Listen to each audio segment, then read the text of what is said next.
What's good with y'all? For this ambidextrous drawing video, I'm gonna be drawing a bunch of birds with both of my hands. So I started this one off by drawing a rooster first, and I wanted for there to be a lot of variety between each of the birds that I did on the page.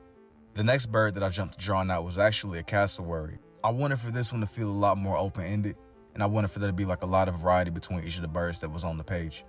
Once I got done drawing in the turkey, I ended up drawing in the hawk also.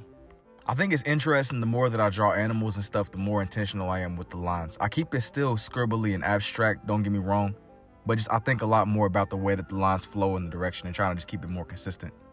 With that said, more towards the upper right of the page, I drew in the face of a macaw, and then I immediately jumped to drawing in a toucan. The more interesting, challenging aspect of this one was bringing everything together in a way that it made sense.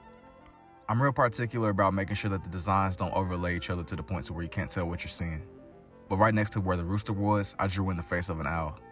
I tried my best to kind of balance out where the red and blue fell into place. That way it didn't seem like each color was overpowering each other. But then more towards the upper part of the page, I drew in a mockingbird. Because they're a lot smaller, I was able to draw in its full body. But then once that was done, I drew in the face of an eagle. And it's so crazy because as I'm looking at all these birds right next to each other, you can tell that there's like similar features, but there's like a lot of distinction between each of them. Once that was done, I drew in a cardinal. Here's for the red lens, and now for the blue. Let me know what y'all think about this one down below, and if you're interested in seeing more, don't forget to like and follow, and I will see y'all in the next one.